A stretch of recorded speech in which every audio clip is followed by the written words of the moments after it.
നമസ്കാരം. കുറേ നാളായി ഈ സിന്ധുവിൻ്റെയും പിള്ളേരുടെയൊക്കെ വ്ളോഗിലൊന്ന് സംസാരിക്കുന്നല്ലാതെ എൻ്റേതായിട്ടൊരു വ്ളോഗ് ഇടാൻ പറ്റുന്നില്ല. അപ്പോൾ ഞാൻ വിചാരിച്ചു, ഇപ്പോൾ 57 വയസ്സായി, അപ്പോൾ ഈ പിറന്നാളുമായി ബന്ധപ്പെട്ട് ഒരു വ്ളോഗ് വെറുതെ നിട്ട് നോക്കാം.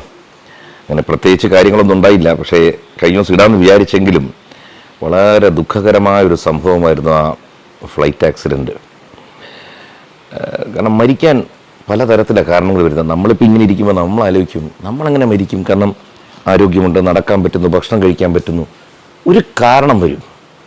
ചിലപ്പോൾ അത് കുറേ പേര് ചേർന്നായിരിക്കും മരണം സംഭവിക്കുന്നത്, ചിലത് ഒറ്റയ്ക്കായിരിക്കും. ഇപ്പം തന്നെ കരിഷ്മ കപൂർ ഇല്ലേ, കരിഷ്മ കപൂറിൻ്റെ ഭർത്താവ് ലണ്ടനിൽ എവിടെ എന്തോ പോളോ കളിച്ചുകൊണ്ടിരുന്നപ്പോൾ ഒരു തേനീച്ച വായിലോട്ട് കയറിപ്പോയി. പക്ഷെ ഇത് മരണകാരണം ഹാർട്ട് അറ്റാക്കാന്ന് എല്ലാവരും വരും. പക്ഷെ എന്താണ്, തേനീച്ച പോയി തൊണ്ടയിൽ കുത്തി, തൊണ്ടയിൽ ഇൻഫ്ലമേറ്റഡ് ആയിട്ട് ശ്വാസം മുട്ടി മരിക്കുകയാണ്. അപ്പോൾ ഒരു കാരണമാണ്. വളരെ വിഷമകരമായ കാര്യമാണ്. അതാണ് ഞാൻ എപ്പോഴും ആലോചിക്കും, നമുക്ക് ഇത്രയും വർഷം ഭൂമിയിൽ ജീവിക്കാൻ കഴിഞ്ഞത് വലിയൊരു നേട്ടമാണ്. എത്രയോ പേർക്ക് ചെറുപ്രായത്തിൽ കടന്നു പോകേണ്ടി വരുന്നു, ബുദ്ധിമുട്ടേണ്ടി വരുന്നു. അപ്പോൾ ഞാൻ വിചാരിച്ചു, നല്ലൊരു ദിവസം ഇത്രയും കാലം ജീവിക്കാൻ പറ്റി. ഈ അപകടവും മറ്റേതൊക്കെ നടന്നെങ്കിൽ പോലും നമ്മുടെ വ്യക്തിപരമായ ജീവിതത്തിൽ കുറേ നല്ല സംഭവങ്ങളും എല്ലാം കഴിഞ്ഞു പോയതാണ്. മോശം ഉണ്ടായിരിക്കും, പക്ഷേ അതിനകത്തൊരു നല്ലത് കണ്ടെത്താൻ കഴിഞ്ഞാൽ വളരെ സുഖമാണ് ജീവിതം. കാരണം നല്ല മക്കൾ, നല്ല ഭാര്യ, ഇതൊക്കെ ഒരു ഭാഗ്യമാണ് നമ്മളെ സംബന്ധിച്ചോളം. നല്ല ജീവിത സാഹചര്യങ്ങൾ. സിന്ധു ഇതിനകത്ത് കുറേ വീഡിയോ ഒക്കെ എടുക്കുന്നുണ്ടായിരുന്നു. അതാണ് വേറെ സത്യാവസ്ഥ. ഞാൻ വിചാരിച്ചു ഞാനും ഭാര്യയും മക്കളും മാത്രമാണ്. അവിടെ ചെന്നപ്പോൾ ജീവിതത്തിൽ എന്നും കൂടെ ഉണ്ടായിരുന്ന ഹാജയും കുടുംബം ഉണ്ടായിരുന്നു. എൻ്റെ ചേട്ടൻ, ഭാര്യയുടെ കൂട്ടുകാർ, എൻ്റെ വേറെ കൂട്ടുകാർ, എൻ്റെ ഓഫീസ് വർക്ക് ചെയ്യുന്ന ഒരു കൂട്ടുകാർ, അങ്ങനെ കുറച്ച് പേര് സിന്ധുവും പിള്ളേരും വിളിച്ചു വരുത്തി. അപ്പോൾ അവിടെ വീഡിയോ ഒക്കെ എടുത്തോണ്ടിരിക്കുന്നു സിന്ധു. ഞാൻ പറഞ്ഞു, ഇത് എൻ്റെ ബർത്ത്ഡേ അല്ലേ, നിങ്ങൾ ഈ ചുമ്മാ കുറേ വിഷ്വൽ എടുക്കുന്ന സാധനം അതൊന്ന് കട്ട് ചെയ്ത് എനിക്കിതാ, ഞാനൊരു വ്ളോഗ് ഇടട്ടെ, എനിക്ക് 4 കാശുണ്ടാക്കണ്ടേ. അങ്ങനെ ഭാര്യ പതിവില്ല, അങ്ങനെ സമ്മതിക്കുന്ന ആളൊന്നുമല്ല. ഭയങ്കര പ്രശ്നമാണ്. സാധാരണ എല്ലാവരും പറയും ഈ കൃഷ്ണകുമാറൊന്നും ശരിയാണ്, നിങ്ങൾ ശരിയല്ലെന്നൊക്കെ പറയും. പക്ഷേ സിന്ധു, ഇപ്പം ഞാനും സിന്ധു നിൽക്കുമ്പോൾ കണ്ടിട്ടില്ലേ, ഞങ്ങൾ ഒരു കാര്യത്തിലും ഒന്നും മാച്ചിങ് അല്ല. സ്വഭാവം കൊണ്ടും പല കാര്യങ്ങൾ കൊണ്ടും. അവള് പറയുന്നത് എന്നെക്കാൾ ഹൈറ്റ് അവൾക്ക് കൂടുതലെന്നൊക്കെയാണ് പറയുന്നത്. പക്ഷെ ഞാൻ നോക്കിയിട്ട് എന്നെക്കാൾ ഹൈറ്റ്, എനിക്ക് ഹൈറ്റ് കൂടുതലായിട്ട് തോന്നുന്നു. ഞാൻ വിചാരിച്ചു ഇതൊക്കെ പറഞ്ഞ് മക്കളെ പറ്റിയൊക്കെ പറയണമെന്നുണ്ട്. പിന്നെ എപ്പോഴും പിള്ളേരെ പറ്റിയൊക്കെ ഓവർ പുകഴ്ത്തിയാലും ബോറാണ്. നല്ല 4 മക്കൾ, അവരുടെ കൂടെ ഇന്ന് ഇങ്ങനൊരു ചടങ്ങിൽ കൂട്ടുകാരോട് കൂടി പങ്കിട്ടു. കുറേയധികം സംസാരമൊക്കെ ഉണ്ട്. നമ്മുടെ പലരും സംസാരിച്ച് ചിലപ്പോൾ മൈക്കിൽ അത്ര ക്ലിയർ ആയിരിക്കില്ല, ക്ലാരിറ്റി കുറവുണ്ടായിരിക്കാം, സഹിക്കുക. എങ്കിലും ഒരു സന്തോഷകരമായ ഒരു ചടങ്ങ് നടന്നു. അത് നിങ്ങളുമായിട്ടൊന്ന് ഷെയർ ചെയ്യുന്നു. പഴയ സ്നേഹത്തോടെ ഈ വീഡിയോ ഒന്ന് കണ്ടു നോക്കുക. എല്ലാവർക്കും നന്മകൾ നേരുന്നു. ഒപ്പം ഫ്ലൈറ്റിൽ മരണമടഞ്ഞവരുണ്ട് കുറേ പേര്, നമുക്കറിയാത്തവരും അറിയാവുന്നവരുമായിട്ട്. അവരുടെയൊക്കെ ആത്മാവിന് നിത്യശാന്തി നേരുന്നു. മരണമടഞ്ഞവരെക്കാൾ ദുഃഖം അനുഭവിക്കുന്നത് അവരുടെ ബന്ധുജനങ്ങൾക്കാണ്. അവർക്കത് എന്നും ഒരു തീരാവേദനയായിരിക്കും. ഈ ഒരു പ്രതിസന്ധി ഘട്ടം തരണം ചെയ്തു പോകാൻ അവർക്ക് ശക്തി കൊടുക്കണമെന്ന് നമുക്കെല്ലാവർക്കും ഒരുമിച്ച് പ്രാർത്ഥിക്കാം. നല്ലൊരു ദിവസം ആശംസിക്കുന്നു. ബൈ.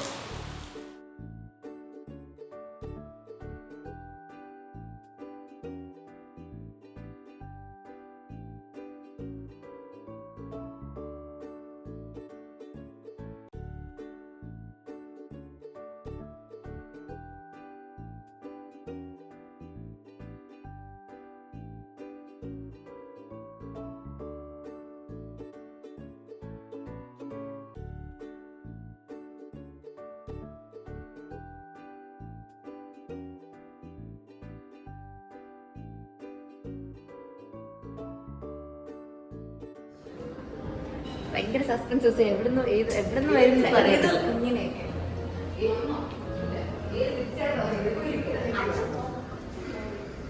ഇത് അച്ഛന് വേണ്ടിയാണ്.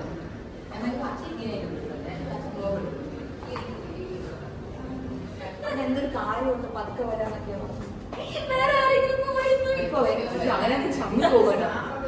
ഇല്ല ഇല്ല, ഇത് അച്ഛനാണേ. അല്ല, അച്ഛന് വേണ്ടിയാണ്.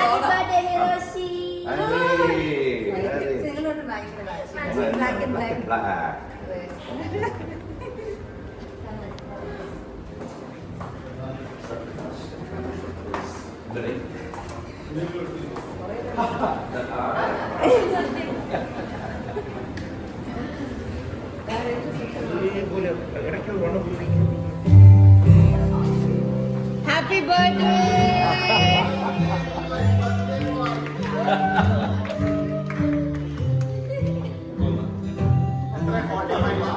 ആ 45, 35.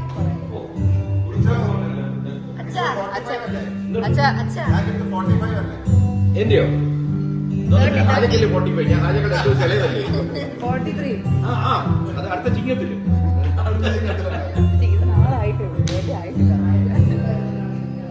അച്ഛാ ഡെക്കോർ ഡെക്കോർ ഡെക്കോർ ഇഷ്ടപ്പെട്ടു. ശ്രദ്ധിച്ചില്ലല്ലേ? ഇതെവിടെ നോക്കിയില്ല ഈ ഫോട്ടോ എവിടെ നിന്ന് കിട്ടി ഗോപി കിട്ടി ഗോപി കിട്ടി.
അതെന്നോ ആ ലൈറ്റും തള്ളിയിടല്ലേ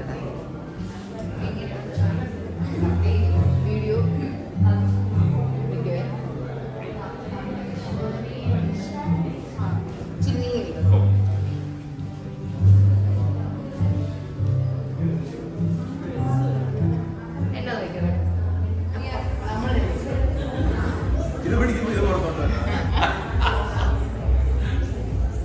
എന്നെ നോക്കി തിരിച്ചു ഞാൻ കിട്ടുന്നില്ല.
നമ്മൾ പ്ലാൻ ചെയ്ത എല്ലാവർക്കും അറിയാവുന്ന പോലെ, കാരണം നേരത്തെ കൂട്ടി പ്ലാൻ ചെയ്യാൻ പറ്റിയ ഒരു സാഹചര്യവും അല്ലായിരുന്നു. നേരത്തെ കൂട്ടി പ്ലാൻ ചെയ്യാത്ത നന്നായി, കാരണം പ്ലാൻ ചെയ്തിരുന്നെങ്കിൽ അതൊക്കെ ഫ്ലോപ്പ് ആയി പോയി. കഴിഞ്ഞൊരു 2-3 ദിവസത്തിൽ പെട്ടെന്ന് ഇട്ടൊരു പ്ലാനാണ്. അതുകൊണ്ട് തന്നെ നമുക്ക് ഏറ്റവും വേണ്ടപ്പെട്ട ആൾക്കാർ മാത്രമേ ഉള്ളൂ.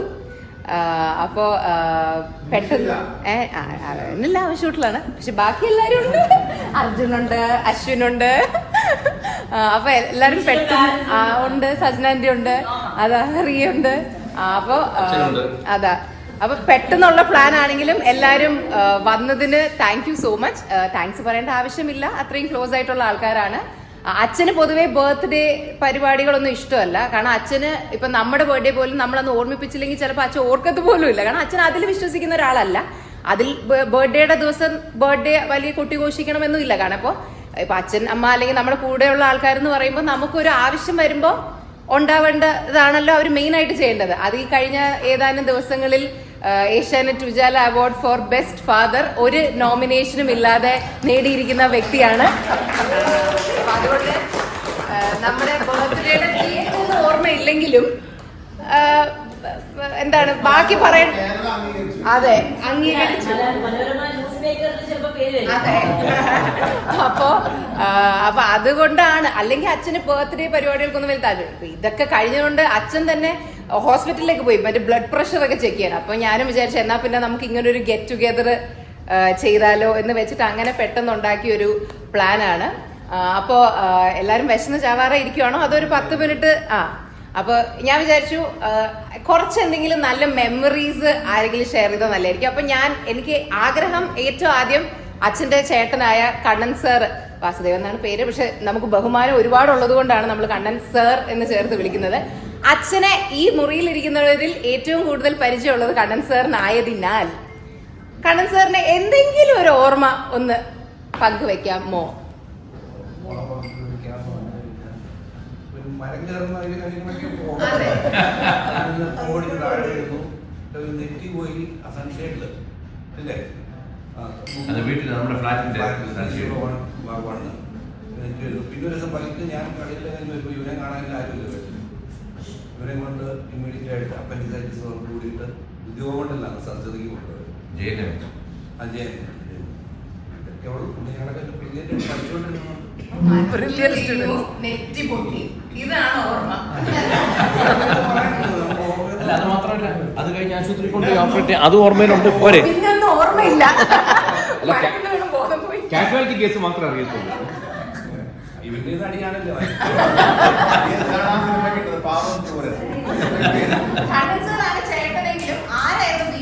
വീട്ടിലെ ചേട്ടൻ. ഇതാണ് വീട്ടിലെ ചേട്ടൻ. വീട്ടിലെ ചേട്ടൻ ഇതായിരുന്നു. അപ്പൊ അച്ഛന്റെ ബർത്ത്ഡേയുടെ അന്ന് അച്ഛന്റെ ചേട്ടനായ അച്ഛൻ ജനിച്ച അന്ന് തൊട്ട് അച്ഛനെ കണ്ടിട്ടുള്ള കണ്ണൻ സാറിന് എന്താണ് പറയാനുള്ളത്? അന്നൊക്കെ അമ്മ പിറന്നാളുണ്ടാവും, എന്തോന്നോ ഒരു പായസം വെക്കും, കഴിഞ്ഞു. വേറെ അങ്ങനെ പരിപാടികളൊന്നുമില്ല. പിന്നെ വലുതായതിനു ശേഷം പിന്നെ പരിപാടി എനിക്ക് തോന്നുന്നു അല്ലേ? ഓർമ്മയില്ല. നമ്മുടെ അങ്ങനെ ഒന്നും നടത്താറില്ല. ചില ഉണ്ടാക്കുന്നുള്ളൂ.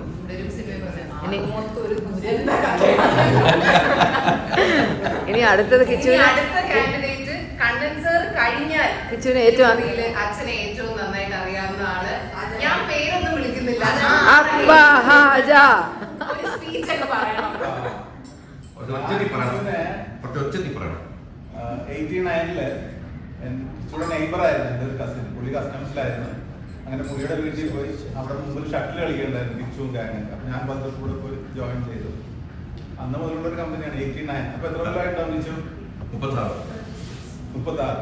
പിന്നെ കിച്ചുവും ഞാനും ഒന്നിച്ചുള്ള താമസവും കിച്ചുയുടെ അച്ഛൻ കൊണ്ട് പോലീസ് സ്റ്റേഷനിൽ കംപ്ലൈന്റ് കിട്ടാനില്ല, എന്റെ മോനെ കിട്ടാനില്ല, നിങ്ങൾ എങ്ങനെയെങ്കിലും എന്നെ വിളിച്ചോണ്ട് അങ്ങനെ അവിടെ തന്നെ ഫോണൊക്കെ വിളിച്ചിരുന്നു പോലീസ്. പിന്നെ അത് കഴിഞ്ഞ് സിന്ധുവിനെ പരിചയപ്പെടുന്നു. സിന്ധു വന്ന് എൻ്റെ അടുത്ത് കിച്ചു വന്ന് എൻ്റെ അടുത്ത് പറഞ്ഞു എനിക്ക് ഒരു കുട്ടീനെ ഭയങ്കര ഇഷ്ടമാണ്. അങ്ങനെ ഒരു പ്രാവശ്യം പറഞ്ഞങ്ങനെ പോയി. ഒരു ദിവസം കിച്ചു ഞാൻ കിങ് ഷൂസിലേക്ക് ഓടി വന്ന് പറഞ്ഞാണ് അന്ന് ഞാൻ പറഞ്ഞ കുട്ടി വന്നിട്ടുണ്ട്. അങ്ങനെയാണ് സിന്ധുവിനെ കാണുന്നത്. അന്ന് തന്നെ സിന്ധുവിന്റെ കാര്യം പറഞ്ഞു നിങ്ങൾ ഭയങ്കര ഇഷ്ടമാണ്. അവിടെ നിന്നാണ് അവരുടെ പ്രേമമൊക്കെ തുടങ്ങുന്നത്. പിന്നെ കല്യാണം കഴിച്ച് 4 സുന്ദരി കുട്ടികളെ പ്രസവിച്ചു. ഇതൊക്കെ തന്നെ എന്റെ ഓർമ്മ. ഇത് അച്ഛന്റെ പേര് കേൾക്കുമ്പോൾ കണ്ണൻ സാറിന് ആദ്യം ആദ്യം മനസ്സിൽ വരുന്ന ഒരു മൊമെന്റ് എന്താണ്? കൃഷ്ണ ആദ്യം പറയുമ്പോൾ ഫസ്റ്റ് മനസ്സിൽ വരുന്ന അച്ഛൻ്റെ ഒരു ഇമേജ് ഇപ്പൊ ഇതിൽ ഏത് പോലെയാണ് ഉണ്ടാവില്ല. കിച്ചുവിനെ ആ ദൂരദർശനിലൊക്കെ ഇത് ഹാജിയുടെ ഫോട്ടോ എടുത്ത ഫോട്ടോ അന്ന് നമുക്ക് വേറെ വഴിയില്ല. നമുക്ക് ആകെ ഫോട്ടോ എടുക്കാൻ അന്ന് ഹാജയുടെ ക്യാമറ ഉണ്ട്, ക്യാമറ ഉണ്ട്. അതുകൊണ്ട് അന്ന് ഹാജ എടുത്ത ഫോട്ടോസാണ് ഞങ്ങളുടെ മെമ്മറിയിൽ ഇരിക്കുന്ന പലതും. ഫോട്ടോ മാത്രമല്ല, ഞാൻ ഈ അടുത്ത കാലത്ത് ഒരു പഴയ ഫോട്ടോ ഞങ്ങൾക്ക് കിട്ടി. 91 നമ്മൾ ഞാൻ തൃശ്ശൂർ ഒരു പ്രോഗ്രാം റിപ്പോർട്ട് ചെയ്യാൻ പോകുമ്പോൾ, അപ്പോൾ അന്നൊക്കെ നമുക്ക് ഓരോ പ്രോഗ്രാമിന് പോകുമ്പോൾ ഷർട്ടുകളില്ല വാങ്ങിക്കാൻ. അപ്പം നമ്മളിങ്ങനെ ഓരോരുത്തരുടെ ഷർട്ട് എടുത്തില്ല. അതിൽ ഏറ്റവും കൂടുതൽ ഞാൻ ഷർട്ട് ദൂരദർശനിൽ യൂസ് ചെയ്തിരിക്കുന്ന ഹാജയുടെ ഷർട്ടാണ്.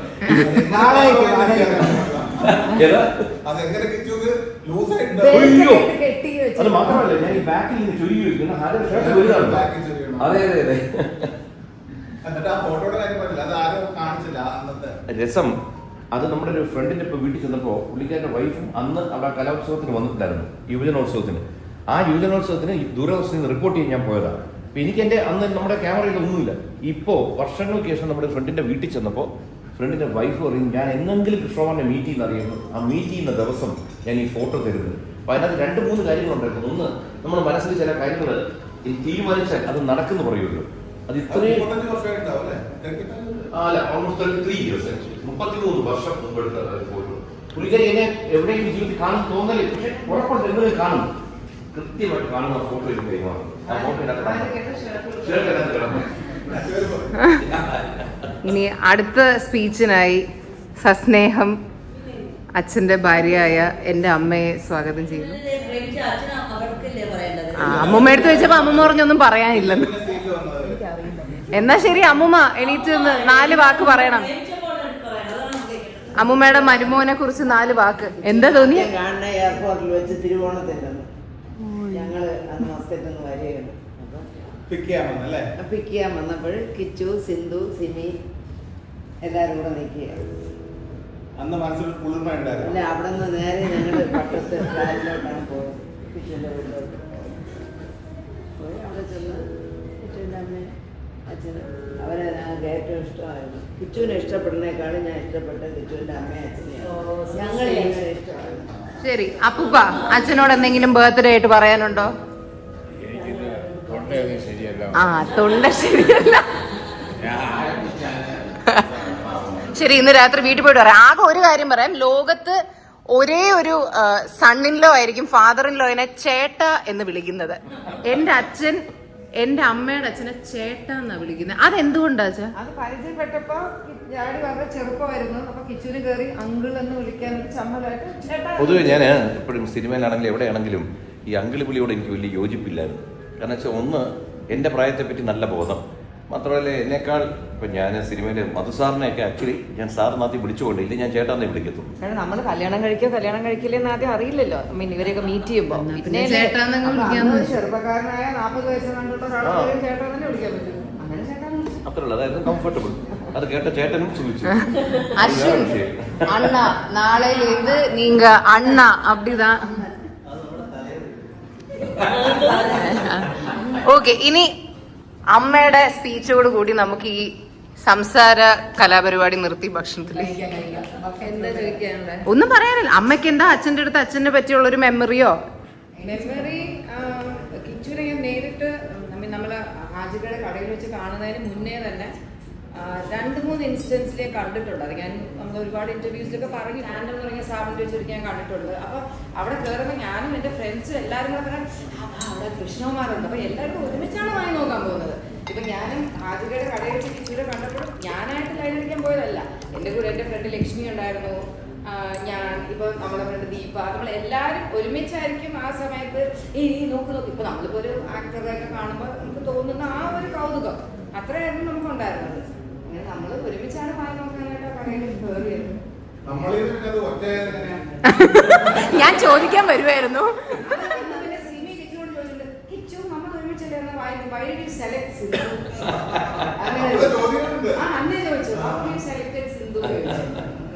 എന്തായാലും നമ്മുടെ ഈ ഒരു ഞാനും കിച്ചും കല്യാണം കഴിക്കാനുള്ള മെയിൻ കാരണം അപ്പൊ ഹാജിക്കാണ്. എനിക്ക് അന്ന് ഹാജിക്കാണ് എനിക്ക് കൂടുതലും നഴ്സുമാരായിട്ട് അറിയാം. കിച്ചുവിന്റെ സിനിമയൊക്കെ അതിന് ശേഷമാണ് ആ ഫസ്റ്റ് പടം റിലീസായി, കാശ്മീർ. അപ്പൊ എനിക്ക് പുള്ളിക്കാരന്റെ ഫ്രണ്ട് ആകുമ്പോ എന്തായാലും ഓക്കെ എന്നുള്ളൊരു ഫീൽ ഉണ്ടായിരുന്നു. ഹാജിക്കയുടെ കാറിലായിരുന്നു ഞങ്ങൾ കറങ്ങുന്നതും. ഞങ്ങൾ ഫുൾ സ്പോൺസർ ചെയ്യുന്ന ഹാജിക്കായിരുന്നു, കംപ്ലീറ്റ് സ്പോൺസർ ചെയ്തത്. ഞങ്ങളുടെ ഓരോ ഞങ്ങൾ ഫസ്റ്റ് ഭക്ഷണം കഴിക്കാൻ പോയത് ഫോർട്ട് മാനറിലായിരുന്നു. അന്ന് അവിടെ ഹാജിക്കയും ഞാനും കിച്ചും സിനിയായിട്ടാണ് പോയത്. അപ്പോൾ അവിടെ ചെന്നിട്ട് ഭക്ഷണം കിച്ചു കമന്ന് കിടന്ന് കഴിക്കുക.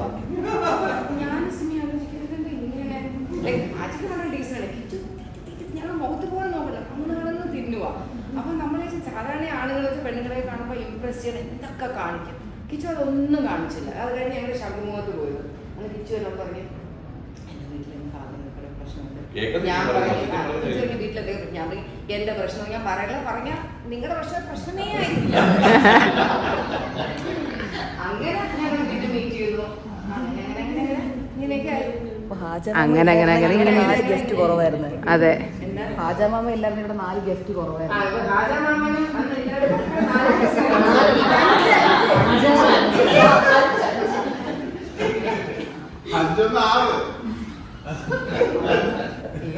അമ്മ ഒരു സക്സസ്ഫുൾ മാരേജിനുള്ള ഒരു ടിപ്പ് എന്താണ് അമ്മയുടെ?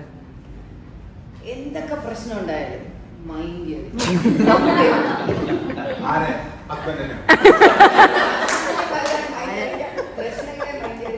നമുക്ക് അങ്ങോട്ടും ഇങ്ങോട്ടും തല്ലി കൊല്ലണം തോന്നും, ഡിവോഴ്സ് ചെയ്യണമെങ്കിൽ സഹിക്കാൻ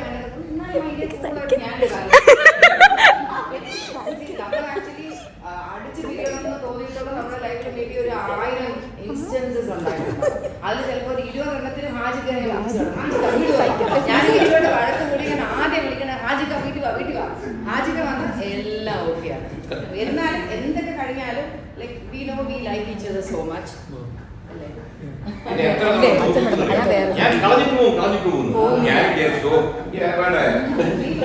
അത്രയ്ക്ക് വഴക്കോടും എന്നാലും എന്തോ ആയിരുന്നു.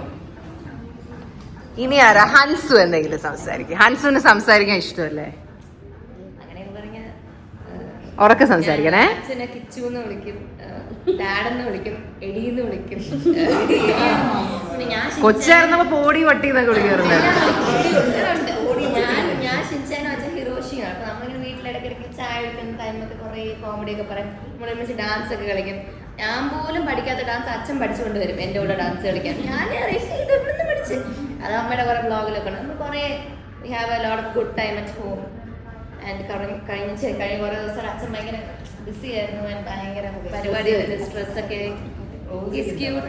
എനിക്ക് അച്ഛന് ഇഷാനെയും കാണുമ്പോൾ എനിക്ക് ഒരു പോലെയാണ്. ഒരു സെക്കൻഡ് ഒരുമിച്ച് എക്സ്പ്രഷൻ കാണിക്കും.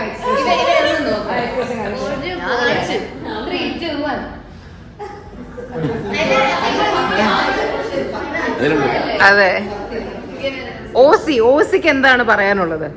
എനിക്ക് പറയാനുള്ളത് അച്ഛനെ പറഞ്ഞപ്പോൾ വീഡിയോയിലൂടെ ഇവിടെ പറഞ്ഞത് വീണ്ടും ഒരേ കാര്യം പറയുന്ന പോലെ നമ്മൾ രണ്ടുപേരും 3 പേരും. അയ്യോ, ഓസിക്ക് പറയാനുള്ളത് അമ്മൂമ്മ. ഓസിക്ക് ഈ ലോകത്ത് ഏറ്റവും ഇഷ്ടമുള്ള ഒരാളുണ്ടെങ്കിൽ കിച്ചുവാണ്. അതെനിക്ക് നന്നായിട്ട് അറിയാം. അച്ഛൻ എവിടെ ഇരുന്നാലും എന്നെ കളിയാക്കും. ഞാൻ ഒരു കാര്യം 100 വട്ടം പറഞ്ഞാൽ പോലും അവൾ കേൾക്കില്ല. ആ മനുഷ്യന്റെ ഒരു കോള് വരുമ്പോ പപ്പറ്റിനെ പോലെ അവൾ എല്ലാം ആരെങ്കിലും പേടി വേണമല്ലോ.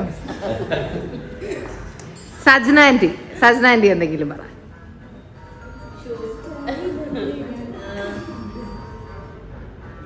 എനിക്ക് കിച്ചുവിന്റെ ഏറ്റവും ഇഷ്ടമുള്ളത് കിച്ചുയുടെ വർത്തമാനമാണ്.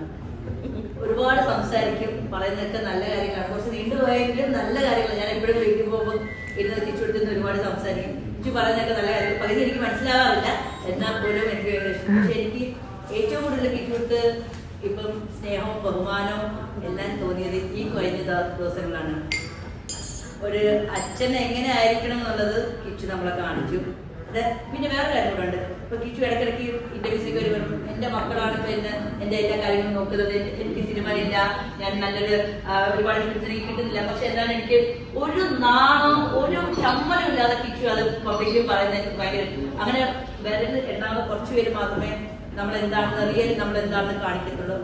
അതുകൊണ്ട് കിച്ചു ശരിക്കും വി ഓൾ ലവ് യു. ഇനി അല്ല കിച്ചു പറയുന്നതെന്ന് വെച്ചാൽ പല കാര്യങ്ങളും ഈ രാഷ്ട്രീയത്തെ കുറിച്ചും അല്ലാതെ കുറെ കച്ചാപ്പൊട്ടങ്ങളൊക്കെ മനസ്സിലാവും. പക്ഷെ അത് പകുതി എനിക്ക് മനസ്സിലാവാറുണ്ട്. പക്ഷെ ചെറുതൊക്കെ എന്നാലും ഭയങ്കര ഞാനൊക്കെ റിയായിട്ട് പറയും, റിയ കിച്ചുകൾ എന്ത് നല്ല നല്ല സംസാരിക്കണം. എന്നെ കൊണ്ടൊന്നും പറ്റാത്തൊരു കാര്യം. എന്ത് നന്നായിട്ടാണ് സംസാരിക്കുന്നത്. അതിനകത്ത് സെൻസ് സംസാരിക്കുന്നതല്ല കിച്ചുവിനെ കുറിച്ച് പറയണത്. എനിക്കൊരു കാര്യം പറയാനുണ്ട്. Forever, I will be grateful to Kichu uncle for 2 things. ഒന്ന്, ഞാനും അമ്മു ഡ്രൈവിംഗ് ഒരുമിച്ചാണ് പഠിച്ചു തുടങ്ങിയത്. ഡ്രൈവിംഗ് കഴിഞ്ഞിട്ട് എനിക്ക് തോന്നുന്നു എന്നെ ആദ്യം വിളിക്കും, പിന്നെ അമ്മുന് എന്തോ ഒരു ഓർഡർ ഉണ്ടായിരുന്നു. ഒരു ദിവസം ഞാനും അമ്മു ഭയങ്കര ഹാപ്പി ആയിട്ട് തിരിച്ച് വീട്ടിൽ പോയി കിച്ചു അങ്കിളുടെ ഡ്രൈവിങ്ങിൻ്റെ കഥകൾ പറഞ്ഞു. അപ്പോൾ എന്തോ വി സെഡ് സംതിങ് ലൈക്ക്, നമ്മൾ കയറി ഉടനെ ചെരുപ്പ് ഊരിയിട്ട് ഇങ്ങനെ ഡ്രൈവ് ചെയ്ത ഉടനെ കിച്ചു അങ്കിൾ അവിടെ നമ്മളെ കട്ട് ചെയ്തു. നിങ്ങൾ ചെരുപ്പ് ഊരിയോ? അപ്പോൾ നമ്മൾ ആ സാറ് പറഞ്ഞു എന്തായാലും ചെരുപ്പ് ഊരിയെ ഡ്രൈവ് ചെയ്യാൻ പാടുള്ളൂ. അന്ന് കിച്ചു അങ്കിൾ പറഞ്ഞു രണ്ടുപേരും ചെരുപ്പൂരി ഇനി ഒരിക്കലും വണ്ടി കയറരുത്, ചെരുപ്പിട്ടേ ഡ്രൈവ് ചെയ്യാൻ പാടില്ല. അന്ന് തൊട്ട് ചെരുപ്പൂരി ഡ്രൈവ് ചെയ്തിട്ടുമില്ല, ചെരുപ്പൂരി ഡ്രൈവ് ചെയ്യുന്ന ആൾക്കാർ എനിക്ക് ഇഷ്ടമില്ല. ഇപ്പൊ ഹീലിട്ടാലും എനിക്ക് വണ്ടി ഓടിക്കാൻ പറ്റും. അത് thank you to Kichu uncle for that. Secondly, നാക്ക് പഠിക്കുമ്പോൾ സ്റ്റീൽ ടങ് ക്ലീനർ ഉപയോഗിക്കരുത് എന്ന് കിച്ചു അങ്കിൾ പണ്ടെങ്ങാണ്ട് പറഞ്ഞിട്ടുണ്ട്. അതിന്റെ ലോജിക് അന്ന് എനിക്കറിയില്ല. പിന്നെ ഞാൻ റിസർച്ച് ചെയ്തപ്പോൾ എനിക്ക് മനസ്സിലായി. പക്ഷെ അതിനുശേഷം സ്റ്റീൽ ടങ് ക്ലീനർ ഞാനും മേടിച്ചിട്ടില്ല, മേടിക്കുന്ന ഒരുപാട് ആൾക്കാർക്ക് ഞാനത് മേടിക്കരുത് അത് ഫീൽ ചെയ്യും. Thirdly, in the last couple of days, I'm so happy you did what you did. അത്രേ. ഓക്കെ, സന്തോഷ് അങ്കിള് ഫോണിലാണ്. നിമിഷന്റെ അച്ഛനുണ്ടോ?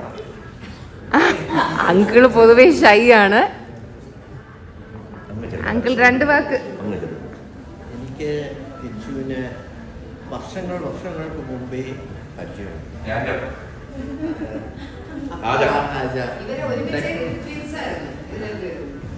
ഞാൻ കിച്ചുവിനെ പരിചയപ്പെടുന്നുണ്ട്. കിച്ചുവിൻ്റെ ഓർമ്മ കാണുമെന്ന് എനിക്കറിയില്ല. അല്ലെങ്കിൽ കൃഷ്ണകുമാർ എന്നാണ് ഞാനും എൻ്റെ ബ്രദറും ഉണ്ടായിരുന്നു.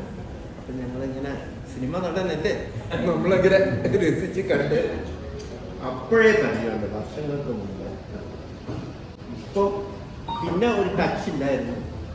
ഈ ഇടയ്ക്കാണ് വീണ്ടും പല സാഹചര്യങ്ങൾ വന്നപ്പോൾ I am very happy about that. പിന്നെ ഇപ്പോഴത്തെ ഇൻസിഡൻസ് കണ്ടപ്പോൾ 100% മനസ്സിലായി നമ്മളെ കൂടെ കിച്ചു ഉണ്ടാവും എന്നുള്ളത്. 100%. സന്തോഷ് അങ്കിൾ അച്ഛൻ അമ്മയടുത്ത് സംസാരിക്കുന്നതിനേക്കാൾ സംസാരിക്കുന്നത്, അല്ലെങ്കിൽ അച്ഛനും അമ്മയും തമ്മിലുള്ള സിങ്കിനെ ഒക്കെ അച്ഛൻ ഈ ലോകത്ത് സിങ്ക് ഉള്ള ഒരാളാണ് സന്തോഷ് അങ്കിൾ. ഈ കഴിഞ്ഞ ദിവസങ്ങളിലെ പ്രശ്നങ്ങളില്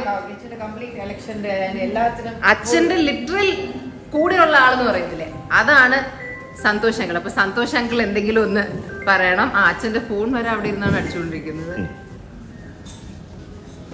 3 years journey actually. He is more or like my brother. Happy moments ഇല്ലാന്ന് തന്നെ പറയാം. ബിക്കോസ് 3 വർഷം സ്ട്രെസ്, ടെൻഷൻ, അതിലൂടെയാണ് നമ്മൾ സഞ്ചരിച്ചുകൊണ്ടിരിക്കുന്നത്. അല്ല, അവിടെ എനിക്ക് ഇടയ്ക്കൊന്ന് ഞാൻ കയറി പറയും. കാരണം ഈ സ്ട്രെസ്സും ടെൻഷനും ഉണ്ട്. പക്ഷെ എൻ്റെ സ്ട്രെസ്സും ടെൻഷനും കംപ്ലീറ്റ്ലി വലിച്ചെടുക്കുന്ന ഒരു വ്യക്തിയാണ് സന്തോഷ്. അതാണ് എൻ്റെ സത്യാവസ്ഥ. Happy birthday. നമ്മുടെ വീട്ടിൽ തീരെ സംസാരിക്കാത്ത ഒരാളാണ് ഇഷാനി. അതുകൊണ്ട് എല്ലാരും പോയിന്റ് പറഞ്ഞു കഴിഞ്ഞിട്ട് ഞാൻ ഉള്ളതും കൂടെ മറന്നു പറയാൻ. അവിടെ എന്തൊക്കെയോ പറയാൻ വെച്ചിരുന്നു, അത് മറ്റുള്ളവർ പറയുകയും ചെയ്തു. അച്ഛനൊക്കെ പറഞ്ഞതാണ് എനിക്ക് ആക്ച്വലി പറയാനുള്ളത്. അച്ഛന് നമ്മുടെ വീട്ടിൽ കാണുമ്പോൾ നമ്മൾ വൈബാണ്, നമ്മളെന്തെങ്കിലും കോമഡി ഒക്കെ പറയും. അതാണ് ഇപ്പോഴത്തെ ഒരു സാഹചര്യത്തിൽ പറയാൻ നല്ലത് പറഞ്ഞു തരും. അതല്ലേ പിന്നെ ഈ നടന്ന ലാസ്റ്റ് ഫ്യൂ ഡേയ്സ് അച്ഛൻ ശരിക്കും ഇപ്പൊ പുറത്തൊക്കെ തന്നെ അച്ഛനെ കുറിച്ച് വേണ്ടാത്ത കാര്യങ്ങളൊക്കെ പലരും ചുമ്മാ പറയും, അങ്ങനെ ഇങ്ങനെയൊക്കെ. പക്ഷെ ലാസ്റ്റ് ഫ്യൂ ഡേയ്സ് അച്ഛൻ ശരിക്കും എന്താണെന്നുള്ളത് ആക്ച്വലി ആൾക്കാർക്ക് മനസ്സിലായി. And people realised it. അത് നമുക്ക് നല്ല സന്തോഷമുണ്ട്. സോ ഐ തിങ്ക് അച്ഛൻ്റെ ബർത്ത്ഡേ ടൈമിൽ അത് കറക്റ്റ് വന്നത് വളരെ നല്ല കാര്യം തന്നെയാണ്. അങ്കിൾ ആന്റി ഷൈ ആണ്. വേണമെങ്കിൽ അങ്കിളുടെ ബിഹാഫിൽ ആന്റിക്ക് പറയാം. ആന്റി പറ. ആന്റിയാണ് അടിപൊളിയായിട്ട്. അല്ല, അച്ഛൻ്റെ ഇഷ്ടമുള്ള മോൾ ദിയാണ് ഒരു ഇൻസ്റ്റയിലാണ് മനസ്സിലായി. ഞങ്ങളുടെ ട്രഡീഷണൽ ഒരു 5-ാം മാസം ഒരു ഫംഗ്ഷൻ ഉണ്ടായിരുന്നു. ഞങ്ങളുടെ മടിസാർ കൂടെ കെട്ടാൻ മതി. അയ്യോ ആൻറ്റി ഞാൻ ആ സാരി കെട്ടത്തില്ല. അപ്പോൾ അച്ഛൻ വീട്ടിൽ വന്നപ്പോൾ അവരുടെ ഒരു ആഗ്രഹമല്ലേ മോളെ, ഒന്ന് സാധിച്ചു കൊടുത്തെന്ന് പറഞ്ഞാൽ മറു ദിവസം തന്നെ ഈ ജയലക്ഷ്മിയെ വിളിച്ചോണ്ട് പോയി എൻ്റെ സാരി എടുത്ത ആളാണ്. മനസ്സിലായോ? അപ്പം മനസ്സിലായി എന്തെങ്കിലും കാര്യം പറയണമെങ്കിൽ ദിശയുടെ കാര്യം പറഞ്ഞാൽ അച്ഛനോട് പെർമിഷൻ വാങ്ങിച്ചാൽ നോ പറയാതെ ചെയ്യും. അത് മുന്നിൽ ദിവസം വയ്ക്കും ആ സാരി കൊടുക്കത്തില്ല.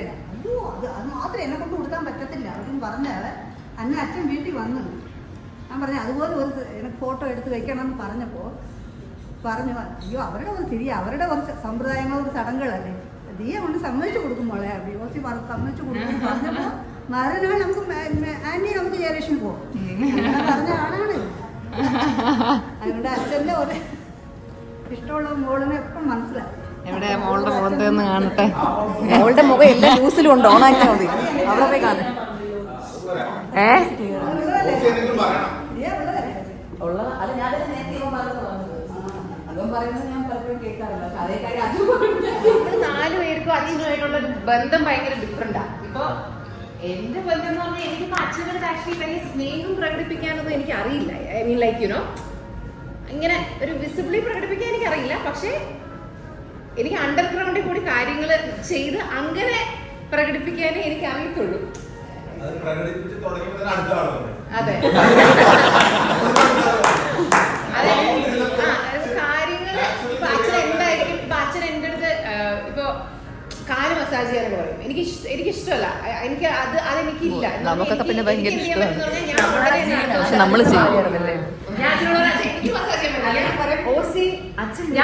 ഞാൻ ആരെങ്കിലും കൊണ്ടത് ചെയ്യിപ്പിക്കും. എനിക്ക് മടിയാ ചെയ്യാൻ. എനിക്ക് അത്ര നന്നായിട്ട് മസാജ് ചെയ്യാനല്ല. പക്ഷെ ആ സാധനം അവിടെ എത്തും. അത് ഞാൻ എങ്ങനെയെങ്കിലും അതവിടെ എത്തിച്ചു കൊടുക്കും.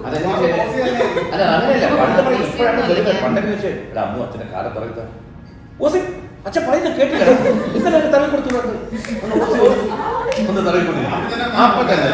കാര്യം ഞാൻ എങ്ങനെയാന്ന് വെച്ചാൽ ഞാൻ നടത്തിയെടുക്കും. അപ്പൊ എനിക്ക് ആക്ച്വലി അച്ഛന്റെ ഇത് എന്റെ മനസ്സിൽ ഫസ്റ്റ് വരുന്ന ഒരു മെമ്മറി. അതായത് ഇപ്പൊ നമ്മൾ പറയത്തില്ലേ, ഇപ്പൊ നമ്മൾ മരിക്കാറൊക്കെ ആവുമ്പോൾ നമ്മുടെ ജീവിതത്തിലെ ഏറ്റവും മെമ്മറബിൾ ആയിട്ടുള്ള ഒരു 7 മിനിറ്റ് നമ്മൾ ചില കാര്യങ്ങൾ നമ്മുടെ മനസ്സിൽ വരും എന്ന് പറയില്ലേ. അങ്ങനെ എന്റെ മനസ്സിൽ വരാൻ സാധ്യതയുള്ള ഒരു കാര്യം എന്ന് പറയുന്നത് അച്ഛനെ എന്ത് പറ്റി, but I don't think it has copyright. അങ്ങനെ ആ ഒരു അവസാന നിമിഷങ്ങളിൽ പോലും എന്റെ മനസ്സിൽ എന്തായാലും ഓർമ്മ വരും എന്നുള്ളൊരു കാര്യം എന്ന് പറഞ്ഞാൽ ഇപ്പൊ എനിക്ക് ഡീസെന്റ് ആയിട്ട് കണ്ണ് കാണാം. പക്ഷെ എനിക്ക് പണ്ട് കണ്ണ് കാണാൻ പറ്റില്ലായിരുന്നു. എനിക്ക് ഭയങ്കര പവറായിരുന്നു. അപ്പോൾ എൻ്റെ ഒരു 20 വയസ്സ് കഴിഞ്ഞപ്പോൾ ആക്ച്വലി അല്ല, ഒരു 15-16 വയസ്സുള്ളപ്പോൾ തൊട്ട് എൻ്റെ ഏറ്റവും വലിയ ആഗ്രഹമായിരുന്നു ഈ ലാസിക് സർജറി ചെയ്യാൻ. വയസ്സെങ്ങാണ്ടോ ആയ സമയം തന്നെ നമ്മൾ അരവിന്ദ് ഹോസ്പിറ്റലിൽ പോയി അത് ചെയ്യാൻ, തിരുനെൽവേലിയിൽ അമ്മയുടെ ഫ്രണ്ടിൻ്റെ അവിടെ. അപ്പോൾ അച്ഛനാണ് എൻ്റെ കൂടെ വന്നത്. അപ്പം അമ്മയ്ക്ക് ലേസർ എന്നൊക്കെ പറഞ്ഞാൽ ഭയങ്കര പേടിയാണ്. ഞാൻ ജീവിതകാലം മൊത്തം കണ്ണാടി വെച്ചാലും കുഴപ്പമില്ല, കണ്ണ് കുത്തി കീറിയുള്ള കലാപരിപാടിയൊന്നും അതിനമ്മ കൂട്ടു നിൽക്കത്തില്ല. പക്ഷെ അച്ഛൻ എന്ന് പറഞ്ഞാൽ ഈ ലോകത്തെ എന്തിനും കൂട്ടു നിൽക്കും. ഇപ്പൊ ഈ കെട്ടിടത്തിൽ നിന്ന് ഇപ്പൊ ഒരു പാരഷൂട്ട് എനിക്ക് ആരെങ്കിലും തരുന്നു എടുത്ത് ചാടണം എന്ന് പറഞ്ഞാൽ അച്ഛൻ കമോൺ ഡു ഇറ്റ് എന്ന് പറഞ്ഞ് കൂടെ വരുന്ന ആളാണ്. അങ്ങനെ അച്ഛൻ കണ്ണ് വെട്ടിക്കീറും എന്താന്ന് വെച്ചാൽ കുഴപ്പമില്ല, കാഴ്ച കിട്ടണം. കാരണം അച്ഛനും അമ്മയ്ക്കും പെർഫെക്റ്റ് വിഷനാണ്. അപ്പൊ അച്ഛൻ്റെ അമ്മയുടെയും പിള്ളേർക്ക് കണ്ണ് കണ്ടുകൂടാന്നുള്ളത് അവർക്കൊരു വിഷമമായിരുന്നു. നിനക്കൊഴിച്ച് ബാക്കി 3 പേര്. അപ്പൊ അച്ഛനാണ് എൻ്റെ കൂടെ ഹോസ്പിറ്റലിൽ വന്നത്. അപ്പൊ ഹോസ്പിറ്റലിൽ വന്നപ്പോൾ അവർ ആദ്യം ചെക്കപ്പ് ഒക്കെ ചെയ്തു. അവർ പറഞ്ഞു ചെക്കപ്പ് ചെയ്തിട്ടേ നമ്മളിത് സർജറി ചെയ്യാൻ പറ്റൂ. ഇതൊരു എനിക്കൊരു 22 വയസ്സുള്ളപ്പോൾ സംഭവിക്കുന്ന 2018. അപ്പൊ ചെക്കപ്പ് ഒക്കെ ചെയ്ത് ആദ്യത്തെ ചെക്കപ്പ് ഒക്കെ ഫുൾ പോസിറ്റീവ് ആണ്. അപ്പം നമ്മൾ ചെയ്യാനാണ് അങ്ങോട്ട് പോകുന്നത്, ഫുൾ കാശൊക്കെ സെറ്റാക്കി ചെയ്യാനാണ് പോകുന്നത്. അന്ന് സത്യം പറഞ്ഞാൽ നമുക്ക് അത് അഫോർഡ് ചെയ്യാൻ പറ്റുന്ന ഒരു സിറ്റുവേഷനും ആയിരുന്നില്ല. അപ്പൊ അച്ഛൻ്റെ ഒരു ഫ്രണ്ട് അച്ഛൻ ആക്ച്വലി 1 lakh കൊടുത്തു ഒരു ഗിഫ്റ്റ് പോലെ. അല്ലാതെ നമുക്ക് അന്ന് 1 lakh ഡെഫിനറ്റ്ലി അഫോർഡ് ചെയ്യാൻ പറ്റുന്ന ഒരു സിറ്റുവേഷൻ ആയിരുന്നില്ല. അങ്ങനെ കാശൊക്കെ സെറ്റാക്കി പോകും. അപ്പം നമ്മൾ ഫുള്ളി കോൺഫിഡൻ്റ് ടെസ്റ്റ് ചെയ്യുന്നു. അല്ലാതെ ഇത് ചെയ്യാൻ പറ്റോ ഇല്ല അങ്ങനെയൊന്നുമില്ല. ഞാൻ ഇപ്പോൾ എന്താ പറയുക, ട്രെയിനിൽ പൊയ്ക്കൊണ്ടിരിക്കുമ്പോൾ ഞാനും അച്ഛൻ്റെ സ്വപ്നം കാണാം. കുഞ്ഞിക്കൂരൻ സിനിമയിൽ മരിച്ചുപോയ ദിലീപിന്റെ കണ്ണ് നവ്യ നായറിന് വെച്ച് കൊടുക്കുമ്പോൾ അതങ്ങ് തുറക്കുമ്പോൾ നവ്യ നായറിന് കാഴ്ച കിട്ടുന്ന പോലെയൊക്കെ ഞാൻ ആലോചിക്കുക. അങ്ങനെ ആയിരിക്കും എനിക്ക് തോന്നുന്നതെന്നൊക്കെ. അങ്ങനെ പോയി എല്ലാ ടെസ്റ്റും കഴിഞ്ഞ് അവിടുത്തെ നേഴ്സുമാർ അപ്പൊ നാളെ പാക്കലാം സൂപ്പർ, കാരണം അച്ഛൻ തമിഴ് സീരിയലൊക്കെ അഭിനയിച്ചിട്ട് അച്ഛൻ ഫുൾ ഫാൻസ്, നാളെ കാണാം. അങ്ങനെ എല്ലാം സെറ്റ് ആയിട്ടിരിക്കുക. അവസാനം മെയിൻ ഡോക്ടറിന്റെ മുറിയിൽ പോയി അവരിങ്ങനെ റിസൾട്ട് നോക്കിയിട്ട് പറഞ്ഞു no sorry we can touch your eye എന്ന് പറഞ്ഞു.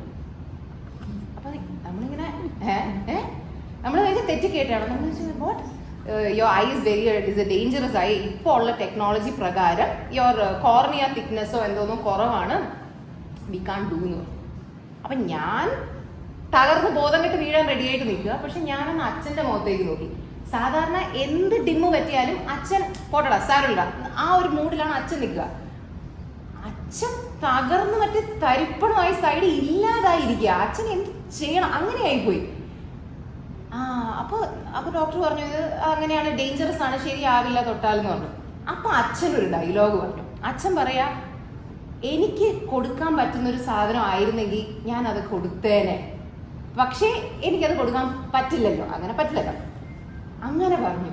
ആ ഒരു അതുവരെ ഞാൻ ഇങ്ങനെ ബോധം കെടാൻ റെഡിയായിട്ട് നിന്ന് ഞാൻ ആ ഡയലോഗ് കേട്ടപ്പോൾ ഉണ്ടല്ലോ, ഞാൻ ചോദിച്ചു കാഴ്ചയില്ലെങ്കിൽ എന്താ ഇങ്ങനെ പറയാൻ നിൽക്കുന്ന ഒരു അച്ഛനില്ലേ? കാരണം നമ്മുടെ അച്ഛനും അമ്മയും ഒഴിച്ച് ഈ ലോകത്ത് ആർക്കും അത് പറയാൻ പറ്റില്ല. നമ്മളെ എത്ര ഇഷ്ടമുള്ള ഒരാൾ, നമ്മുടെ സിസ്റ്ററോ സിബ്ലിങ്ങോ പാർട്ട്ണറോ ആരുണ്ടെങ്കിലും അത് പറയില്ല. നമ്മുടെ അച്ഛനും അമ്മയ്ക്കും മാത്രമേ എൻ്റെ കാഴ്ച കളഞ്ഞ് എൻ്റെ കൊച്ചിന് കാഴ്ച കൊടുക്കാൻ പറ്റുമെങ്കിൽ ഞാൻ കൊടുത്തേനേന്ന് പറഞ്ഞു. അപ്പം എൻ്റെ വിഷമമൊക്കെ മാറി നമ്മൾ ഹാപ്പി ആയിട്ട് തിരിച്ചു വന്നു. പിന്നെ 5-6 വർഷങ്ങൾക്ക് ശേഷം ടെക്നോളജിയൊക്കെ ഡെവലപ്പ് ആയപ്പോൾ എൻ്റെ കണ്ടിട്ട് സെർവ് ചെയ്ത് അത് വേറെ കാര്യം. പക്ഷെ ഇതാണ് എനിക്ക് അച്ഛൻ്റെ ഇത് പറയുമ്പോൾ എനിക്ക് മനസ്സിലാദ്യം വരുന്ന ഒരു മൊമെന്റ്. അച്ഛൻ വളരെ നല്ലൊരു അച്ഛനാണ്. പക്ഷെ അച്ഛൻ BJP വന്നേ പിന്നെ സ്വാഭാവികമായിട്ടും ഇപ്പൊ പൊളിറ്റിക്സിൽ വന്ന വിയോജിപ്പ് കാണും. അതുകൊണ്ട് തന്നെ ഇപ്പം എന്ത് പറഞ്ഞാലും വിയോജിക്കുന്ന ഒരു വളരെ വലിയ പോപ്പുലേഷൻ ഓഫ് ആൾക്കാരുണ്ട്. അപ്പൊ കഴിഞ്ഞ ഒരു എന്താ പറയാ ഒരു 5-6 വർഷമായി തോന്നുന്നു അല്ലേ, കഴിഞ്ഞ 5-6 വർഷമായിട്ട് അച്ഛൻ ലാവിഷായിട്ട് തെറിവിളി കേട്ടിട്ടുണ്ട്. തെറിവിളി എന്ന് പറഞ്ഞാൽ സ്നേഹം കിട്ടുന്നില്ല എന്നല്ല, സപ്പോർട്ടൊക്കെ ഉണ്ട്, പക്ഷെ നാച്ചുറലി പൊളിറ്റിക്സിൽ വരുമ്പോൾ തെറിവിളി അതിന്റെ ഭാഗമാണ്. അച്ഛന് തെറിവിളി കിട്ടുന്നതിൻ്റെ ഓടൊപ്പം തന്നെ ഒരാവശ്യമില്ലാതെ ബാക്കി വരുന്ന തെറിവിളി നമുക്ക് എല്ലാവർക്കും കിട്ടാറുണ്ട്. അപ്പം അച്ഛൻ ആക്ച്വലി കഴിഞ്ഞ 5-6 വർഷത്തിൽ ഓഫ്കോഴ്സ് ഒരുപാട് സ്നേഹമൊക്കെ കിട്ടിയിട്ടുണ്ടെങ്കിലും നല്ലൊരു ശതമാനം ഹേറ്റ് സോഷ്യൽ മീഡിയയിൽ ഒരുപാട് അച്ഛന് കിട്ടിയിട്ടുണ്ട്. അതായത് എന്ത് പറഞ്ഞാലും ആൾക്കാർ വന്ന് നീയും ചാണകം ഞാനും ചാണകം എന്നൊക്കെ പറയുന്ന പോലെ ഡയലോഗ്സും അത് സ്ഥിരമാണ്. അതായത് നമ്മളെ പറ്റി നമ്മുടെ ഒരു ഫാമിലി ഫോട്ടോ വന്നാൽ ഒരുപാട് ഇഷ്ടം ഉണ്ടാവും, പക്ഷെ ഒരു എന്താ പറയാ 100 നല്ല കമന്റുകളുടെ ഇടയിൽ ഒരു 30 മോശപ്പെട്ട കമന്റുകളും നിന്റെ അച്ഛൻ മറ്റേതാണ്, നിന്റെ അച്ഛൻ സംഖ്യയാണ്, അത് ഉറപ്പാണ്. എനിക്ക് തോന്നുന്നു കഴിഞ്ഞ ഒരു 5-6 വർഷത്തിലുമാണ് നമ്മുടെ ആസ് എ ഫാമിലി ഓൾസോ നമ്മളും കുറച്ച് വളരെ പോപ്പുലർ രീതിയിലേക്ക് വന്നത്. ഈ 5-6 വർഷ കാലയളവിൽ എനിക്ക് തോന്നുന്നു ഈ കഴിഞ്ഞ ഏതാനും ദിവസങ്ങളിലാണ് അച്ഛന് ഇത്രയും ഒരു സ്നേഹം, അതായത് ഈ ഒരു സോഷ്യൽ മീഡിയ സെറ്റപ്പിൽ കിട്ടിയത്. അച്ഛനെ പൊളിറ്റിക്കൽ വിയോജിപ്പ് അതൊക്കെ ഒരു സൈഡിൽ ഇരിക്കവേ മോശം പറഞ്ഞിട്ടുള്ളവരെല്ലാവരും ഒന്നടങ്കം നല്ലത് പറഞ്ഞ അച്ഛൻ ആ കിട്ടിയ ഒരു സ്നേഹം അച്ഛൻ അർഹിക്കുന്നത് തന്നെയാണ്. കാരണം ഒട്ടും ഒരു പെർഫോമൻസിലൂടെ കിട്ടിയതല്ല. അച്ഛൻ ഈ എന്ത് കാഴ്ച വെച്ചിട്ടാണോ ആൾക്കാർക്ക് നല്ലത് തോന്നിയത് അത് അച്ഛൻ്റെ 100% അച്ഛനിലുള്ള ഇൻസ്റ്റിങ്ക്റ്റ് ആണ്. കാരണം ഹാജമാമനൊക്കെ അറിയാലോ, ഇപ്പം നമ്മൾ ഹൈവേ പൊയ്ക്കൊണ്ടിരിക്കുമ്പോൾ ഒരാൾ ആക്സിഡന്റ് ആയി കിടന്നാൽ അച്ഛൻ എടുത്ത് കാറിലിട്ട് ഹോസ്പിറ്റലിൽ കൊണ്ടുപോകാന്നുള്ളത് അച്ഛൻ്റെ ഇൻസ്റ്റിങ്ക്റ്റ് ആണ്. ഇപ്പൊ നമ്മുടെ വീടിന്റെ വെളിയിൽ വെള്ളപ്പൊക്കം വരുമ്പോൾ ചാടി വീണ് സഹായിക്കാം. നമ്മൾ തന്നെ പറയും ഒരു ഓവറാവല്ലേ, നിക്ക് പോവല്ലേ, നിക്ക് എന്ന് നമ്മൾ പറയണം. അപ്പൊ അത് അച്ഛൻ്റെ നാച്ചുറൽ ഇൻസ്റ്റിങ്ക്റ്റ് ആണ്. അതിപ്പോ ഓസിക്കുന്നല്ല, ഇപ്പൊ നമ്മുടെ ചുറ്റിനും ഇപ്പൊ നാളെ റിയക്കോ ഇപ്പൊ അമൃന് ആർക്ക് എന്തൊരു പ്രശ്നമെങ്കിലും അച്ഛൻ ചിന്തിക്കാതെ വന്ന് സഹായിക്കുക എന്നുള്ളത് അച്ഛൻ്റെ ഇൻസ്റ്റിങ്ക്റ്റ് ആണ്. അത് ഈ ഒരു ഇൻസിഡന്റിലൂടെ പുറത്ത് വന്നപ്പോഴാണ് അച്ഛന് കിട്ടിയ ഈ ഒരു ഫുൾ ലവ് എല്ലാം അച്ഛൻ ശരിക്കും ഡിസേർവ് ചെയ്യുന്നു. പിന്നെ കറക്റ്റ് അച്ഛൻ്റെ ഒരു ബർത്ത്ഡേ സമയത്ത് വരുന്നു, അതൊക്കെ എനിക്ക് തോന്നുന്നു ഒരു ദൈവത്തിന്റെ ഒരു ഇതാണെന്ന് തോന്നുന്നു. അപ്പൊ എന്തുകൊണ്ടും വളരെ ഒരു സ്പെഷ്യൽ ആയിട്ടുള്ള ബർത്ത്ഡേ ആണ്. ഈ ബർത്ത്ഡേ എക്സ്ട്രാ സ്പെഷ്യൽ ആക്കാൻ നിങ്ങൾ എല്ലാവരും വന്നതിന് ഒരുപാട് നന്ദി, ഒരുപാട് സന്തോഷം. ഇനി ഒരു മിനിറ്റ് കൂടി ഞാൻ സംസാരിച്ചാൽ നിങ്ങൾ എന്നെ പ്രാകും. കാരണം പലരുടെയും വയറ്റിൽ നിന്ന് എനിക്ക് ശബ്ദമൊക്കെ കേൾക്കാൻ പറ്റുന്നുണ്ട്. അടിപൊളി ഫുഡാണ്. വരും നമുക്ക് മസാജിന്റെ കാര്യം പറഞ്ഞിട്ട് അപ്പൊ തന്നെ ഓസിനെ അതത്രേ ഉള്ളൂ. കുഴപ്പമില്ല. എന്റെ ഈ സ്റ്റൈൽ ഓസി കല്യാണം കഴിക്കാൻ മുട്ടുന്നതുകൊണ്ട് ഓസി കല്യാണം കഴിച്ചു, ഗർഭിണിയായി ആകാൻ പോകുന്നു. ഡേറ്റിനി ശേഷം ഫ്ലോറിലോട്ട് പൊക്കോളാൻ വന്നു കിംസില്. അപ്പൊ ഓക്കെ, താങ്ക് യു. ഫുഡ് കഴിക്കാൻ തന്നെ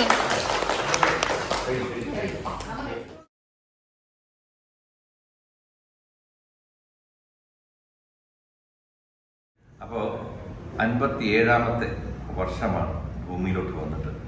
ഈ 57 വർഷത്തിൽ നമുക്ക് ഏറ്റക്കുറച്ചിലൊക്കെ ഉണ്ടായിരുന്നു. പക്ഷേ ലൈഫിലെ ഏറ്റവും വലിയ ഒരു പ്രതിസന്ധി ഘട്ടം അതിലൂടെയാണ് കടന്നത് ഈ 56ാമത്തെ വയസ്സിൻ്റെ അവസാനം എത്തിയപ്പോൾ. പക്ഷെ അവിടെയാണ് നമുക്ക് മനസ്സിലാക്കാൻ പറ്റിയത് ഈ പ്രതിസന്ധി തരണം ചെയ്യണമെന്നുണ്ടെങ്കിൽ നമുക്ക് ചില കാര്യങ്ങൾ ഒറ്റയ്ക്ക് ചെയ്യാൻ പറ്റത്തില്ല. നമുക്ക് എന്താ സംഭവിച്ചു വെച്ചാൽ കേരളത്തിൽ നമ്മൾ ഈ പൊതുരംഗത്ത് വന്നിട്ട് തന്നെ 36 വർഷമായി. അപ്പോൾ അന്ന് തൊട്ട് നമ്മൾ ജീവിച്ചു വന്ന രീതി ആൾക്കാർക്കൊക്കെ ഏകദേശം അറിയാം. ഞാൻ എപ്പോഴും പറയും, നമ്മൾ ചിന്തിക്കുന്നതും പറയുന്നതും പ്രവർത്തിക്കുന്നതും സത്യത്തിൻ്റെ ആംഗിളിൽ നിന്നാണെങ്കിൽ ആൾക്കാരിത് കണ്ട് കുറേ കഴിയുമ്പോഴത്തേക്കും നമ്മളുടെ ഒരു ഗുഡ് വിൽ അല്ലെങ്കിൽ റെപ്യൂട്ടേഷൻ ഒരു സാധനം നോക്കി. അപ്പം അതാണ് ഇന്നത്തെ ഒരു അവസ്ഥയിൽ ഈ വിഷയം വന്നപ്പോഴത്തേക്ക് ആൾക്കാർക്ക് തോന്നി. കാരണം ഞാനിപ്പോൾ ഒരു മോഹൻലാൽ റേഞ്ചിലുള്ള നടനല്ല, നമ്മുടെ ഒരു സ്ട്രഗ്ലറായിരുന്നു സിനിമയിൽ. എൻ്റെ മക്കളെന്ന് പറഞ്ഞാൽ ഇവരെ ഓക്കെ സോഷ്യൽ മീഡിയയിൽ തിരിച്ചറിയുന്നു, ഭാര്യയെ തിരിച്ചറിയുന്നു, അതല്ലാതെ ഇതിനപ്പുറത്തൊരു വലിയ സംഭവമില്ല. പക്ഷെ എന്നിട്ടും ജനങ്ങൾ അല്ലെങ്കിൽ കേരള പൊതുസമൂഹം മെച്ചൂർഡായിരിക്കുന്നു, ഏതാണ് ശരി തെറ്റെന്ന് തിരിച്ചറിയാൻ പറ്റും. അത് വലിയൊരു അനുഗ്രഹമാണ്. അപ്പോൾ ഈ 57 വർഷത്തിനകത്ത് നമ്മൾ ഉണ്ടാക്കിയെടുത്ത റെപ്യൂട്ടേഷൻ അല്ലെങ്കിൽ ഗുഡ്വില്ലുണ്ട്, അത് വർക്ക് ചെയ്യുന്നത് ഇത്തരം സ്റ്റേജുകളിൽ. അതിന് പുറമെ ഇപ്പോൾ ഈ ഒരു വിഷയം വരുമ്പോൾ ഒറ്റയ്ക്ക് ഹാൻഡിൽ ചെയ്യാൻ പ്രയാസം.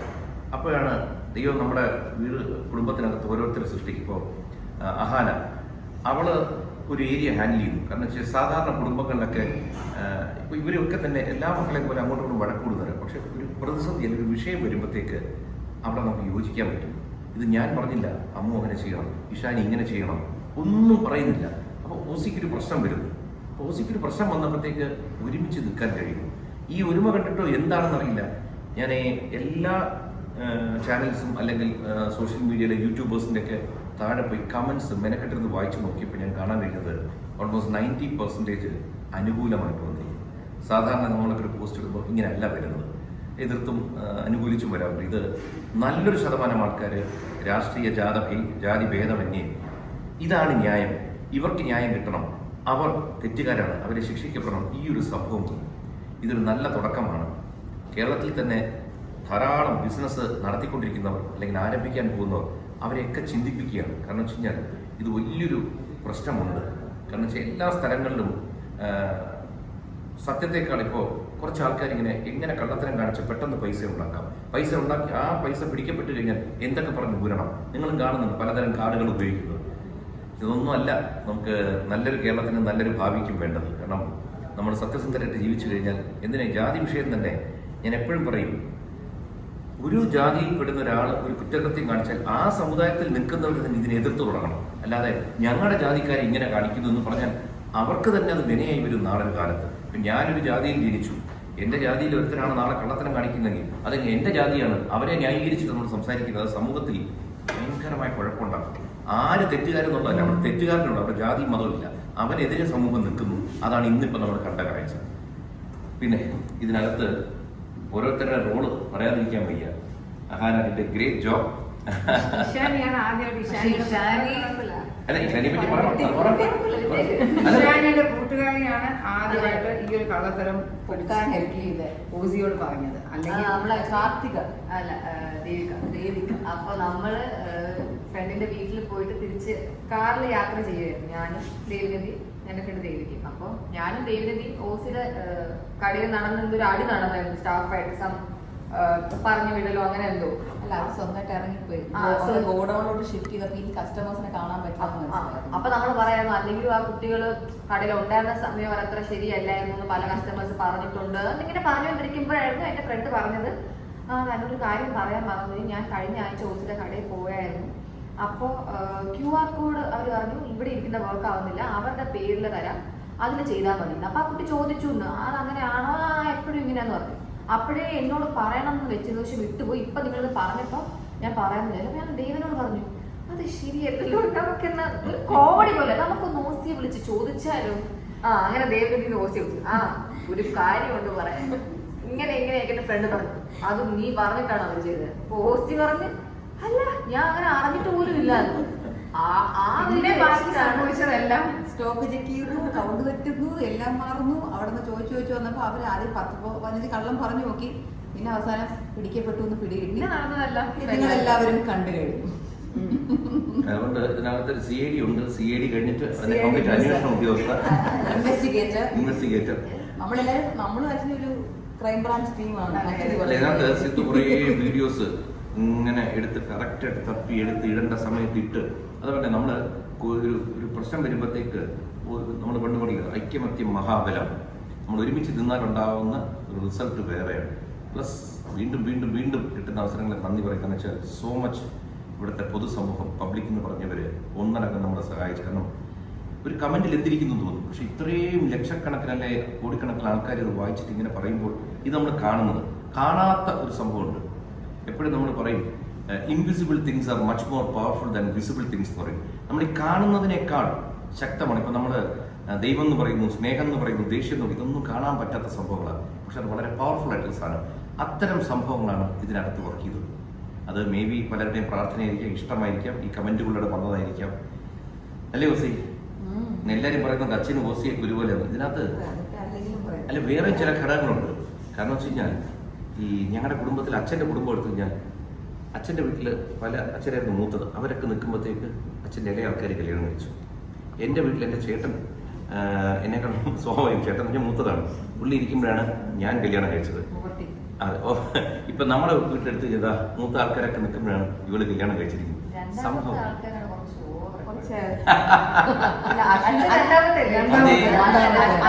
അശ്വിന്റെ വീട്ടിൽ രണ്ടാമത്തെ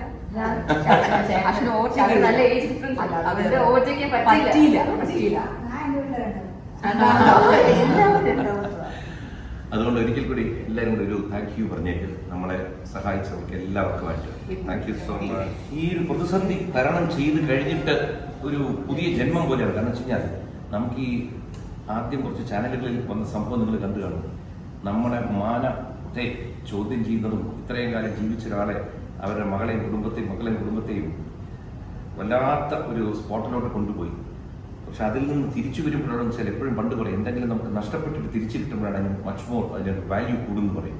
അതാണ് ഇവിടെ സംഭവിച്ചത്. കാരണം എന്തൊക്കെയോ നഷ്ടപ്പെട്ടിരുന്നു നമ്മുടെ കയ്യിൽ നിന്ന് പോകുന്ന സമയത്താണ് നമുക്ക് അവിടെ നിന്ന് തിരിച്ച് പിടിച്ച് കയറാൻ പറ്റുന്നത്. അതിന് പല രംഗത്തുനിന്ന് പലരും സഹായിച്ചെന്ന് വെച്ചാൽ ഇപ്പം ഞാൻ നേരത്തെ പറഞ്ഞ ആൾക്കാരുടെ കമൻസ് പോലെ തന്നെ സമൂഹത്തിൽ വളരെ ഉന്നതരായ ചിലരുണ്ട്. അത് പത്രമീഡിയ രംഗത്ത് ധാരാളം പേരുണ്ടായിരുന്നു. ഇപ്പോൾ ജുഡീഷ്യറിക്കകത്ത് തന്നെ വലിയൊരു ചർച്ച വന്നു. അതിന് കാരണം മുൻ ജസ്റ്റിസ് ശ്രീ കമാൽ പാഷ അദ്ദേഹത്തിൻ്റെ വീഡിയോ ഇറങ്ങി. അതുപോലെ തന്നെ മുൻ SP ജോർജ് ജോസഫ് സാറിൻ്റെ. ഇതൊക്കെ സൊസൈറ്റിയിൽ വളരെ ക്രെഡിബിൾ ആയിട്ടുള്ള ആൾക്കാരാണ്. അപ്പം അങ്ങനത്തെ ആൾക്കാർ പറയുമ്പോൾ ഈ വാർത്തയുടെ ക്രെഡിബിലിറ്റി അങ്ങ് നിലനിൽക്കുകയാണ്. കാരണം ഈ കുടുംബത്തിൻ്റെ ഭാഗത്താണ് ന്യായം എന്ന് ആൾക്കാർക്കും മനസ്സിലായിരുന്നു. ഒപ്പം ഇത്തരം സമൂഹത്തിൽ ഉന്നതരായവർ പറയുമ്പോഴത്തേക്ക് അതിനുണ്ടാകുന്ന വാല്യൂ വളരെ അധികമാണ്. അങ്ങനെ കുറേ പേര് സഹായിച്ചിട്ടുണ്ട്, കുറേയധികം പേര്. എല്ലാ ചാനലിൽ നിന്നും ആൾക്കാർ നമ്മളെ വിളിച്ച് ഇഷ്ടംപോലെ കാര്യങ്ങൾ മനസ്സിലാക്കി. അതുപോലെ തന്നെ ഞാൻ ഈ ഒരു പ്രതിസന്ധി സമയത്ത് ഞാൻ എന്താ ചെയ്തതെന്ന് വെച്ച് കഴിഞ്ഞാൽ ഞാൻ നേരെ നമ്മുടെ മുഖ്യമന്ത്രിയെ പോയി കാണുന്നു. അപ്പോൾ അദ്ദേഹത്തിൻ്റെ ഓഫീസ് ഞങ്ങളെ സഹായിച്ചതും ഒരിക്കലും മറക്കാൻ കഴിയില്ല. എനിവേ എല്ലാവർക്കുമായിട്ട് ഞങ്ങളുടെ കുടുംബം ഒരുമിച്ച് ഒരു നന്ദി പറയുന്നു. ഈ പിറന്നാൾ എനിക്ക് എൻ്റെ ജീവിതത്തിൽ തന്നെ ഏറ്റവും സ്പെഷ്യലും എന്നും ഓർമ്മിക്കാൻ പറ്റുന്ന ഒരു പിറന്നാളാണ്. ഇതൊന്നും ഞാൻ നമ്മളെല്ലാവരും ഒന്ന് ആഹാരം കഴിച്ചിട്ട് പോകുന്ന ഇത് ഞെട്ടിച്ചു ഞാൻ പറഞ്ഞു ഇവിടെ ആരാ അപ്പൊ ശരി, ഓക്കെ.